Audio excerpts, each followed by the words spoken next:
வணக்கம் மக்களே. நம்ம கார்த்திக் கதையில டிசம்பர் 17 என்ன நடக்க போகுது அப்படிங்கறத பத்தி தாங்க இந்த வீடியோல இப்ப நம்ம பார்க்க போறோம். இந்த வீடியோவுக்கு மறக்காம லைக் பண்ணிக்கோங்க. நீங்க லைக் பண்றது தான் எங்களுக்கு அடுத்த வீடியோ போடுறதுக்கு ரொம்பவே இன்ட்ரெஸ்டிங்கா இருக்கும். ஸோ மறக்காம லைக் பண்ணிட்டு இந்த வீடியோவை பாருங்க. என்ன நடக்குது அப்படின்னு பார்த்துக்கிட்டிங்கன்னா, நம்ம ஹீரோ வந்துட்டு வில்லிய பாக்குறாங்க. ஹீரோ சோகமா இருக்கிறத பார்த்துட்டு, அந்த பஞ்சாயத்து நடந்ததுக்கு அப்புறம் சோகமா இருக்கிறத பார்த்துட்டு வில்லி அங்கேருந்து போயிட்டு, என்னடா என்னை ஈஸியா பகைச்சுக்கிட்டு என்னை ஈஸியா தோற்கடிச்சிடலாம் அப்படின்னு நீ நிறையவே என்கிட்ட சவால் விட்ட மாதிரி இருந்துச்சு. அக்கா காரிக்கிட்ட என்னை பத்தி உண்மைகளை நிரூபிக்க போறேன் அப்படின்னு சொல்லிட்டு என்கிட்டயே நீ சவால் விட்ட. இப்போ என்னடா ஆச்சு அப்படின்னு சொல்லி கேட்க, இங்க பாரு, நீ தேவையில்லாம என்கிட்ட வந்து பேசிக்கிட்டு இருக்க.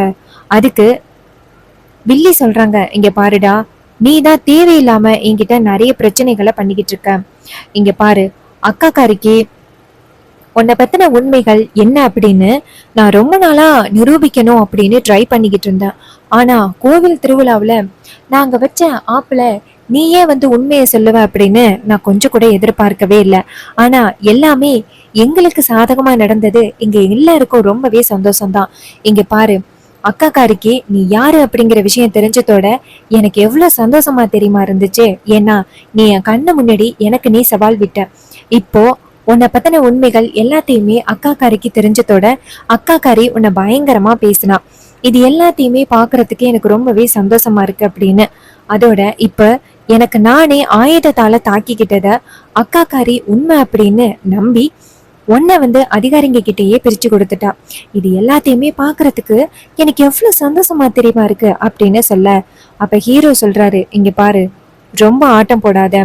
உன்னை பத்தின உண்மைகளை நிரூபிக்கிறதுக்கு எனக்கு ஒரு செகண்ட் ஆகாது. அதுக்கு வில்லி சொல்றாங்க, இங்க பாருடா, நீ என்ன பண்ணாலும் சரி, இனிமே அக்கா உன்னை மன்னிக்கிறதுக்கு துளி அளவு கூட வாய்ப்பே கிடையாது. ஏன்னா அவ சுத்தமா உன்னை வெறுத்து ஒதுக்கிட்டா. நீ என்னதான் இனிமே ஆட்டம் போட்டாலும் அக்கா கண்டிப்பா உன்னை மன்னிக்கிறதுக்கு வாய்ப்பே கிடையாது அப்படின்னு. இதை கேட்டதும் அவர் சொல்றாரு, அதையும் பார்க்கலாமே, இன்னும் ஒரு வாரம், இன்னும் ஒரு வாரத்துக்குள்ள நீ என்னெல்லாம் பண்ண அப்படிங்கிறத உன் வாயிலேந்தே அக்கா காரிக்கிட்ட சொல்ற மாதிரி நான் பண்றேன். இது கேட்டதும் வில்லி பயங்கரமா சிரிக்கிறாங்க. இருந்தாலும் உனக்கு வந்துட்டு தைரியம் அதிகண்டா. இன்னமும் என்கிட்ட சவால் விடுறியல்ல, நடந்ததையெல்லாம் பார்த்துட்டு. இருக்கட்டும், சவால் விட்டுருக்கியல்ல, அந்த சவால்ல நீ ஜெயிக்கிறியா அப்படிங்கிறத பார்க்கலாமே. அப்ப ஹீரோ சொல்றாரு, 1 வீக், 1 வீக், இந்த 1 வீக்குள்ள அத்தை கிட்ட நீங்க என்னெல்லாம் பண்ணீங்க அப்படிங்கிறத நான் நிரூபிக்கிறேன் அப்படின்னு சொல்லிட்டு ஹீரோ சொல்ல, வில்லி சொல்றாங்க, சரி சரி, பார்க்கலாம் பார்க்கலாம். இதே மாதிரி நீ என்கிட்ட நிறைய சவால் விட்டுருக்க. அந்த எல்லா சவால்லையும் நீ தோத்து போயிட்ட. பாப்போம் இதுக்கப்புறம் நீ என்ன பண்ற அப்படின்னு சொல்லிட்டு வில்லி அந்த இடத்துல இருந்து போறாங்க. அப்ப பாட்டி அந்த இடத்துக்கு வந்துட்டு, ஐயா, அவ என்னையா பேசிட்டு போனா, வர வர அவளுக்கு திமிரு ரொம்ப ஜாஸ்தி ஆயிட்டு. அப்ப ஹீரோ சொல்றாரு, பாட்டி, அவங்க இப்போதைக்கு ஜெயிச்சிட்டான் அப்படிங்கிற ஒரு சந்தோஷத்துல இருக்காங்க. கூடிய சீக்கிரம் அவங்க தோக்க தான் போறாங்க என்கிட்ட. அவங்க இப்படி ஜெயிச்சதும் நல்லதுதான். ஏன்னா அத்தைக்கு அப்பதானே அவங்க என்னெல்லாம் ஃப்ராடு வேலை பண்ணியிருக்காங்க அப்படிங்கிறத நிரூபிக்கும் பொழுது அத்தைக்கு ஒரு பெரிய உண்மை வெளியில வரும். இதுவும் நல்லதுதான். இப்ப நடந்த விஷயம் எனக்கு சாதகமா தான் இருக்கு. இதை வச்சு அத்தை கிட்ட இவங்க என்னெல்லாம் பண்ணாங்க அப்படிங்கிறத நான் நிரூபிக்கிறேன் அப்படின்னு சொன்னதும் பாட்டியும், சரியா பேராண்டி, எனக்கு நம்பிக்கை இருக்கு, நீ உண்மையை நிரூபிப்ப அப்படின்னு சொல்லிட்டு பாட்டி ரொம்ப சந்தோஷப்படுறாங்க. அதுக்கப்புறமா ஹீரோ நேரா வீட்டுக்கு போறாரு. அங்க போனதும் ஹீரோ ஆழமா யோசிக்கிறாரு என்ன பண்ணலாம் அப்படின்னு. அப்ப நம்ம ஹீரோவுக்கு ஒரு சூப்பரான பிளான் தெரியுது. சோ அந்த சந்திரா இருக்காங்கல்ல, அவங்க அவங்க புருஷன் மேல அவ்வளோ ஒரு பாசத்தோட இருக்காங்க. அவங்களுக்கு ஏதாவது ஒண்ணு ஆச்சுன்னா கண்டிப்பா அவங்களால கொஞ்சம் கூட தாங்கிக்கவே முடியாது. இததான் நம்ம இப்ப பயன்படுத்த போறோம் அப்படின்னு நம்ம ஹீரோ சாதாரண இந்த சந்திரா அவங்களுக்கே இவ்வளோ ரவுடிங்க இருக்கும் பொழுது நம்ம ஹீரோ எவ்வளவு பெரிய பணக்காரரு, அவர்கிட்ட ஆட்கள் இருக்க மாட்டாங்களா? நேரா அந்த ஆட்களுக்கு ஃபோன் பண்ணி, இங்க பாருங்க, உங்களுக்கு ஒரு போட்டோ அனுப்புறேன், அவனை நீங்க பிடிச்சு கொண்டாந்து ஒரு இடத்துல கட்டி போடுங்க, நான் சொல்ற போது மட்டும் அவனோட வீடியோவை மட்டும் எனக்கு எடுத்து அனுப்புங்க. அவங்களும் சரி அப்படின்னு சொல்லிட்டு போனை கட் பண்றாங்க. இன்னொரு பக்கம் அந்த அதிகாரி இருக்காருல்ல, அவரு நேரா காளியம்மலை பார்த்து, இங்க பாருங்க, உங்களுக்கு ஜாமீன் கிடைச்சிருச்சு, நீங்க வெளியில வரலாம் அப்படின்னு சொன்னதும் நம்ம வில்லி சொல்றாங்க, இங்க பாருங்க அத்தை, உங்க எல்லாருக்கும் ஜாமீன் கிடைக்கிறதுக்கு எவ்வளவு ட்ரை பண்ணோம் தெரியுமா? ஆனா அந்த டிரைவர் பையன் தான் ஜாமீன் கிடைக்க விடாம நிறைய பிளான் பண்ணிக்கிட்டு இருந்தான். அவனை மீறி தான் இந்த ஜாமீனையே நாங்க வாங்கியிருக்கோம். நீங்க கவலைப்படாதீங்க அத்தை. இனிமே அவனால நம்மளுக்கு எந்தவித பிரச்சனையும் வரப்போறது இல்ல. அவன்கிட்ட இருந்து நம்ம தப்பிச்சிட்டோம் அப்படின்னு சொல்ல, அதுக்கு காளியம்மா சொல்றாங்க, மருமகளே, தப்பிச்சிட்டோம் அப்படின்ட்டு நம்ம பொறுமையா இருக்கக்கூடாது.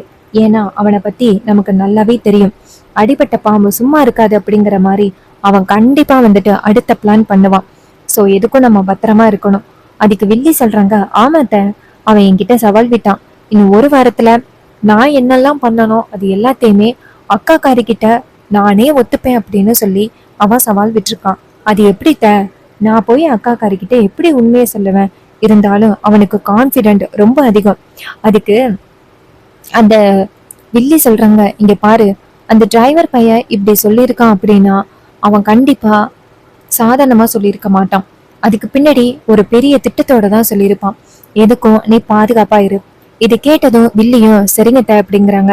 அப்புறம் சிவனாண்டி அந்த இடத்துக்கு வந்ததும் வில்லி அவங்க ஹஸ்பண்டை ஹக் பண்ணி, என்னங்க, உங்களை இந்த அளவுக்கு பார்ப்பேன் அப்படின்னு நான் எதிர்பார்க்கல, என்னை மன்னிச்சிடுங்க, ரொம்ப நாள் கழிச்சு உங்களை ரிலீஸ் பண்றேன், என்ன பண்றது, அந்த டிரைவர் பையன் தான் இப்படி பண்ணிட்டான். அதுக்கு அவர் சொல்றாரு, நீ கவலைப்படாதம்மா, அதான் அந்த டிரைவர் பையலுக்கு சரியான ஆப்பு வச்சாச்சு, இனிமே அவன் கண்டிப்பா நம்ம விஷயத்துல தலையிட மாட்டான். இதை கேட்டதும் வில்லி சொல்றாங்க, ஆமாங்க, அத்தையோட இந்த பிளான் சூப்பரா ஒர்க் அவுட் ஆயிடுச்சு தெரியுமா அப்படின்னு ரொம்பவே சந்தோஷமா பேசிக்கிட்டு இருக்காங்க. அதுக்கப்புறம் வில்லி சொல்றாங்க, சரிங்க, நான் இங்க ரொம்ப நேரம் உங்க கூட நிக்கிறதை யாராவது பார்த்தா பிரச்சனை ஆகிடும், நான் கிளம்புறேன். அவரு சொல்றாரு, இதே மாதிரி எத்தனை நாள் இப்படி ரகசியமா சந்திச்சுக்கிட்டு இருக்கிறது?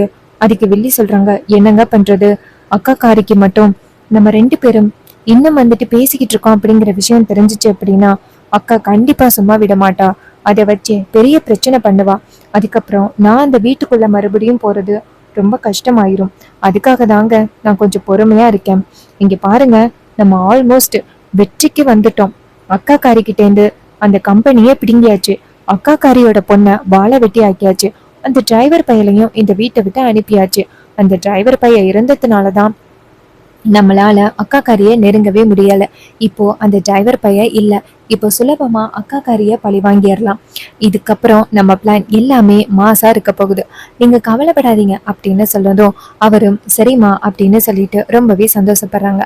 அதுக்கப்புறம் வில்லி சொல்றாங்க, சரிங்க, நான் ரொம்ப நேரம் இங்க நிக்கிறது யாராவது பார்த்தாங்க அப்படின்னா அக்கா காரிக்கிட்ட போட்டு கொடுத்து பிரச்சனையை உண்டாக்கி விடுவாங்க.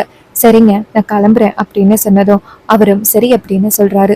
இது எல்லாத்தையுமே தூரத்துல இருந்து நம்ம ஹீரோவோட ஆட்கள் பாக்குறாங்க. பார்த்துட்டு இவன் தானா அவன், சரி இவனை தூக்கிடலாம் அப்படின்னு நினைக்கிறாங்க. இன்னொரு பக்கம் சிவனாண்டியும் முத்துவும் அந்த காளியம்மா கிட்ட, காளியம்மா, ரொம்ப நாள் ஆச்சு காளியம்மா, நாங்க அப்படியே ஊரை சுத்தி பார்த்துட்டு வரோம் அப்படின்னு சொல்ல, காளியம்மா சொல்றாங்க, இங்க ரெண்டு பேரும் எங்க போறீங்க அப்படிங்கிறது எனக்கு நல்லாவே தெரியும், சரி போயிட்டு வாங்க அப்படின்னு சொல்ல, அப்ப முத்து சொல்றாமா, ஆமா காளியம்மா, நம்ம எவ்வளவு பெரிய விஷயத்துல ஜெயிச்சிருக்கோம், அதை கொண்டாட வேண்டாமா? உடனே காளியம்மா சொல்றாங்க, சரி சரி போயிட்டு வாங்க போயிட்டு வாங்க, எப்படியோ போங்க, இருந்தாலும் அந்த டிரைவர் பையன் நம்மளை கண்காணிச்சுக்கிட்டு இருக்கான், எதுக்கும் பாதுகாப்பா இருங்க. அதுக்கு அவங்க சொல்றாங்க, சரி சரி நாங்க பாத்துக்கிறோம் அப்படின்னு சொல்லிட்டு அந்த இடத்துல இருந்து போறாங்க. அதுக்கப்புறமா நம்ம காளியம்மா நேரா வீட்டுக்கு போறாங்க.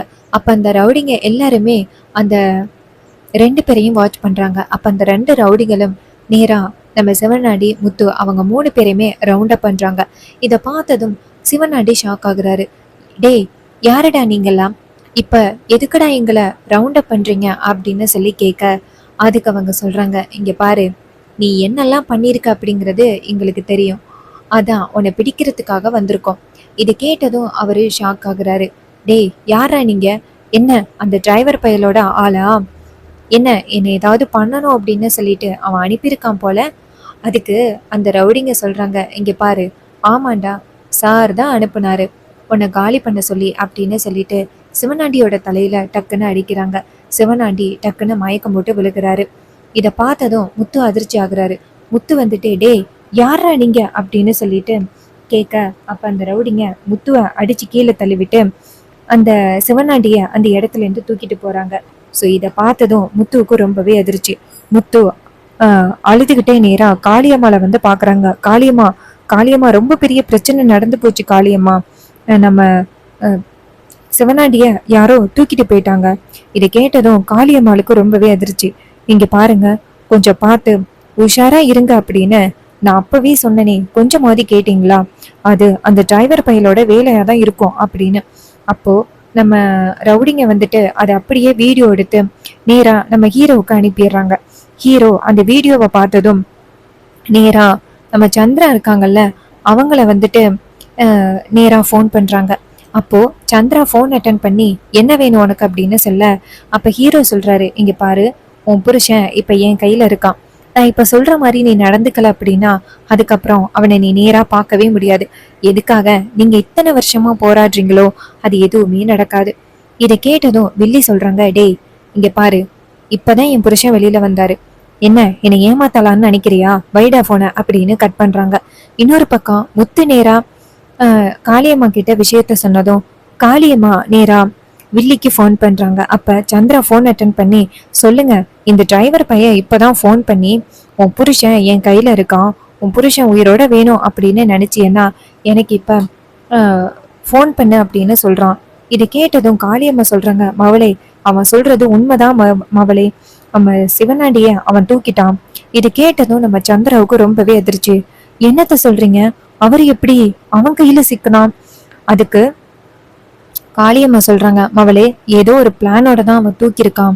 அப்போ வில்லி சொல்றாங்க, ஐயோ அவருக்கு எதுவும் ஆபத்து அப்படின்னா கண்டிப்பா என்னால தாங்கிக்கவே முடியாது, நான் இப்பவே அவருக்கு ஃபோன் பண்றேன் அப்படின்னு நேரா ஃபோன் பண்ணேன். அப்ப சிவனாண்டியோட ஃபோன் வந்து ரீச் ஆகல. அப்ப மறுபடியும் ஹீரோவுக்கு ஃபோன் பண்ணி, டே உனக்கு என்னடா வேணும், எதுக்குடா இப்படி பண்ற, என் புருஷனை விட்டுரு அப்படின்னு. அப்ப ஹீரோ சொல்றாரு, உன் மொபைலுக்கு ஒரு வீடியோ அனுப்பியிருக்கேன், அதை பாரு அப்படின்னு சொன்னதும் வில்லி அந்த வீடியோவை பாக்குறாங்க. பார்த்ததும் வில்லிக்கு ரொம்பவே அதிர்ச்சி. ஹீரோ கிட்ட, இங்க பாரு, அவரை தயவு செஞ்சு விட்டுரு, அவரை விட்டுடா அப்படின்னு சொல்ல ஹீரோ சொல்றாரு, இங்க பாரு, உன் புருஷனை விடணும் அப்படின்னு நீ நினைச்ச அப்படின்னா நான் இப்போ ஒரு விஷயத்த சொல்லுவேன், அதை அப்படியே போயிட்டு நீ அத்தை கிட்ட சொல்லணும். அத்தை கிட்ட நீ உண்மைய சொல்லிட்ட அப்படின்னு வச்சுக்கேன், உன் புருஷனை விட்டுருவேன். உண்மைய சொல்லாம தேவையில்லாம பிரச்சனை பண்ணன்னு வச்சுக்கேன், அதுக்கப்புறம் உன் புருஷனை நீ பார்க்கவே முடியாது. இதை கேட்டதும் வில்லிக்கு ரொம்பவே அதிர்ச்சி. இங்க பாருடா, தயவு செஞ்சு என் புருஷனை விட்டுரு, அவருக்கும் இதுக்கும் எந்தவித சம்மந்தமும் இல்ல, அவரு ரொம்பவே பாவம். அப்ப ஹீரோ சொல்றாரு, ஆமா ஆமா பாவம், நான் கேள்விப்பட்டேன். இங்க பாரு, உன் புருஷன் கூட சேர்ந்து நீ என்ன பண்ண அப்படிங்கிறது நல்லாவே தெரியும். இப்ப அத்தை கிட்ட போயிட்டு உண்மையை சொல்ல போறியா? இல்ல உன் புருஷனை அப்புறம் பார்க்கவே முடியாது. இத்தனை வருஷமா நீங்க எதுக்கு போராடினீங்களோ அது எதுவுமே நடக்காது. இதை கேட்டதும் வில்லி ஷாக் ஆகி, இங்க பாரு, அவரை விட்டுரு அப்படின்னு சொன்னதும் ஹீரோ சொல்றாரு, அத்தை கிட்ட போயிட்டு உண்மையை சொல்லு, அவரை விட்டுறேன் அப்படின்னு. அப்ப வில்லி சொல்றாங்க, சரி நான் அக்கா காரி கிட்ட போயிட்டு உண்மையை சொல்றேன் அப்படின்னு வில்லி நேரா ஈஸ்வரிய போய் பாக்குறாங்க. ஈஸ்வரி நேரா சந்திரா பார்த்துட்டு, வா சந்திரா, ஏதாவது முக்கியமான விஷயமா சந்திரா? அப்ப சந்திரா சொல்றாங்க, ஆமாக்கா, ரொம்ப முக்கியமான விஷயம்க்கா, உங்ககிட்ட பேசியே ஆகணும். அதுக்கு அவங்க சொல்றாங்க, சொல்லுடி, என்ன முக்கியமான விஷயம் சொல்லுடி. அப்ப நம்ம ஹீரோ வந்துட்டு மிரட்டுறாரு. உடனே வில்லி சொல்றாங்க, அக்கா இது மாதிரி அன்னைக்கு இந்த டிரைவர் பையன் என்ன ஆயுதத்தால தாக்கிட்டான் அப்படின்னு சொன்னல, அது பொய்யிக்கா. இது கேட்டதும் ஈஸ்வரி ரொம்ப ஷாக் ஆகி, ஏய் என்னடி தேவையில்லாம வந்து உளறிக்கிட்டு இருக்க? அதுக்கு வில்லி சொல்றாங்க, ஆமாக்கா, நான் உளறலக்கா, நான் சொல்றது எல்லாமே உண்மைக்கா. அந்த டிரைவர் பையன் ஒன்றும் என்னை ஆயுதத்தால தாக்கல, நான் தான்க்கா எனக்கு நானே ஆயுதத்தால தாக்கிக்கிட்டு நான் அவன் மேல பழி போட்டேன், அவன் எதுவுமே பண்ணலக்கா. இதை கேட்டதும் அந்த டிரைவர் பையன் மேல எந்தவித தப்புமே இல்லக்கா, நான் தான் அக்கா இப்படி பண்ணேன் அப்படின்னு சொன்னதும் ஈஸ்வரிக்கு ரொம்பவே ஷாக்கிங்கா இருக்கு. ஏய் என்னடி தேவையில்லாம உளறிக்கிட்டு இருக்க? அதுக்கு வில்லி சொல்றாங்க, ஆமாக்கா, நான் தான்க்கா காரணம், தயவு செஞ்சு என் நம்புக்கா அப்படின்னு சொன்னதும் ஈஸ்வரி சொல்றாங்க, இங்க பாரு, நீ இப்படி பண்ணுவ அப்படின்னு எனக்கு கொஞ்சம் கூட நம்பிக்கை இல்லடி. அதுக்கு வில்லி சொல்றாங்க, அக்காக்கா நண்புக்கா, நான் தாக்கா ஆயுதத்தால தாக்கிக்கிட்டு அவன் மேல பழி போட்டேன் அப்படின்னு. இது எல்லாத்தையுமே நம்ம ஹீரோ காதுல வாங்குறாரு. அப்ப ஈஸ்வரி டென்ஷன் ஆகி சந்திராவை பலர்னு இங்க அறவிடுறாங்க. ஏண்டி இப்படி பண்ண அப்படின்னு. அதுக்கு வில்லி சொல்றாங்க, அக்கா அவனை எனக்கு ஆரம்பத்துல இருந்து பிடிக்காது அப்படின்னு உனக்கு தெரியும், அதனாலதான்க்கா நான் இப்படி பண்ணேன் அப்படின்னு சொல்லிட்டு வில்லி சொல்றாங்க. இந்த கதை உங்களுக்கு பிடிச்சிருந்துச்சுன்னா இந்த வீடியோவுக்கு மறக்காம லைக் பண்ணிக்கோங்க.